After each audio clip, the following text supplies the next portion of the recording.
नमस्कार दोस्तों, आपके अपने YouTube चैनल में स्टडी फॉर 3.0 में आपका स्वागत है। किसी भी एग्ज़ाम के लिए जिसमें हिंदी पूछी जाती हो, उसके लिए महत्वपूर्ण प्रश्न है। सभी प्रश्न वर्णमाला से होंगे जो एग्ज़ाम में बार बार पूछे जाते हैं। तो वर्णमाला से कितने प्रश्न कर पाते हैं उसका उत्तर कमेंट बॉक्स में ज़रूर बताएं।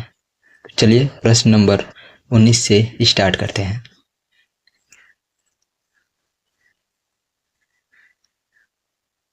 तो ये प्रश्न नंबर 19 है। कह रहा है अनुनासिक का संबंध होता है। जो अनुनासिक है, अनुनासिक का संबंध किससे होता है? तो ये होता है केवल नाक से, केवल मुंह से, नाक और मुंह दोनों से। डी दिया है, इनमें से कोई नहीं। तो इस प्रश्न का जो राइट आंसर होगा वो होगा option number C. Option number C इस प्रश्न का राइट आंसर होगा। चलिए अगले प्रश्न की तरफ बढ़ते हैं। अगला प्रश्न दिया है,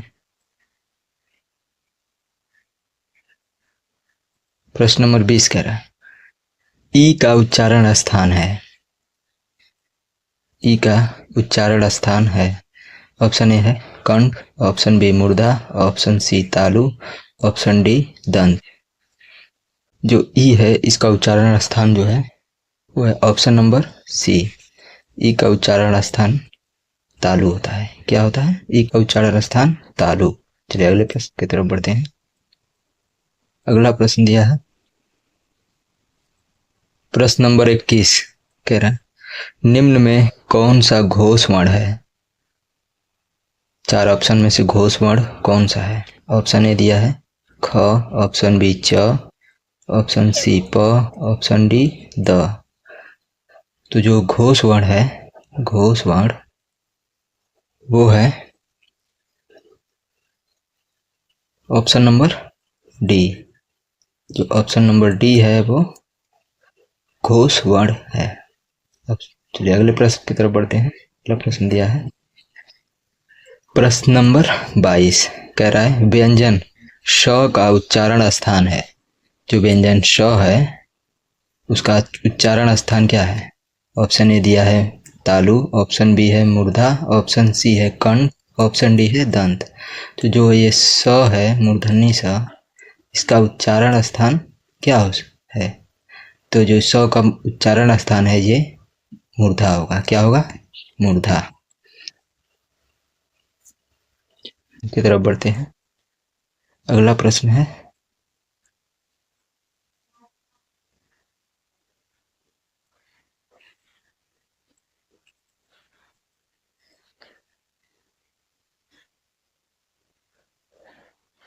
हिंदी भाषा में वे ध्वनियाँ कौन सी हैं जो दूसरी ध्वनियों की सहायता से बोली या लिखी जाती हैं?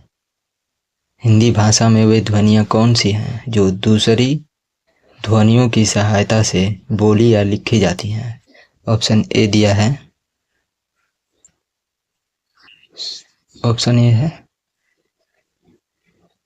स्वर, ऑप्शन बी है व्यंजन, ऑप्शन सी वर्ण, ऑप्शन डी है अक्षर। तो जो दूसरों की सहायता से बोली जाती है, इस प्रश्न का जो राइट आंसर होगा वो होगा ऑप्शन नंबर बी। व्यंजन जो है वो दूसरी ध्वनियों की सहायता से बोली जाता है। चलिए अगले प्रश्न की तरफ बढ़ते हैं। अगला प्रश्न है, जिन शब्दों के अंत में अ आता है उन्हें क्या कहते हैं? जिन शब्दों के अंत में अ आता है उन्हें क्या कहते हैं?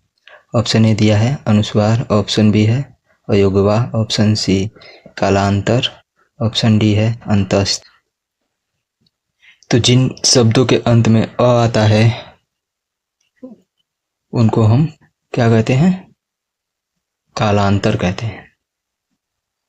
तो जिन शब्दों के अंत में अ आता है उन्हें क्या कहते हैं? कालांतर। तो इसलिए इस प्रश्न का जो राइट आंसर होगा ऑप्शन नंबर सी होगा। चलिए अगले प्रश्न की तरफ बढ़ते हैं। अगला प्रश्न दिया है, अगला प्रश्न है, संघर्षी वर्णों की संख्या होती है। जो संघर्षी वर्ण होते हैं उनकी संख्या कितनी होती है? तो संघर्षी वर्णों की संख्या ऑप्शन ए दिया है 5, option B 8, option C 7, option D जो है वो 4 है। तो जो संघर्षी वर्णों की संख्या होती है वो 4 होती है। संघर्षी वर्ण होते कौन कौन हैं? तो संघर्षी वर्ण होते हैं स, श, फिर स, फिर ह। ये चारों संघर्षी वर्ण हैं। चलिए अगले प्रश्न की तरफ बढ़ते हैं। अगला प्रश्न दिया है, प्रश्न नंबर 26 कह रहा है 26, अंतस्थ व्यंजनों की संख्या होती है। अंतस्थ व्यंजनों की संख्या कितनी होती है? ऑप्शन ए दिया है 6, option B 11, option C 33, option D है 4। जो अंतस्थ व्यंजन होते हैं उनकी संख्या 4 होती है। अंतस्थ व्यंजनों की संख्या 4 होती है। कौन कौन से अंतस्थ व्यंजन कौन कौन से होते हैं? तो य, र, ल, व, य, र, ल और व, ये अंतस्थ व्यंजन है। चलिए अगले प्रश्न की तरफ बढ़ते हैं। अगला प्रश्न दिया है, प्रश्न नंबर 27 कह रहा है, द ध्वनि उच्चारण स्थान का आधार होता है। जो द ध्वनि है उस उच्चारण स्थान का आधार होता है। क्या होता है? ऑप्शन ए दिया है कंठ, ऑप्शन बी दंत, ऑप्शन सी है मूर्धन्य, ऑप्शन डी है ओष्ठ। तो द ध्वनि का उच्चारण स्थान का आधार होता है ऑप्शन नंबर बी। क्या होता है? दंत्य।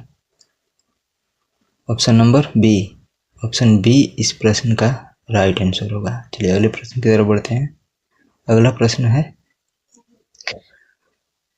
प्रश्न कह रहा है, हिंदी शब्दकोश के अनुसार कक्षा, क्यों, क्षण, क्षमा और शब्दों का सही क्रम है। हिंदी शब्दकोश के अनुसार कक्षा, क्यों, क्षण, क्षमा और शब्दों का सही क्रम है।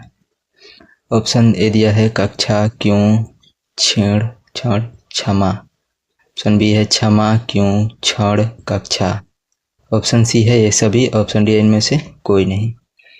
तो जो इस प्रश्न का राइट आंसर होगा वो होगा ऑप्शन नंबर ए, कक्षा, क्यों, क्षण और क्षमा इस प्रश्न का सही क्रम होगा। चलिए अगले प्रश्न की तरफ बढ़ते हैं। अगला प्रश्न दिया है 29, शब्दों में श्रद्धा शब्द किस शब्द से पहले आएगा। जो 4 ऑप्शन दिया है इसमें से श्रद्धा शब्द है वो किस शब्द से पहले आएगा। ऑप्शन ए है शासन से पहले, शौर्य से, श्रमिक से, श्याम से।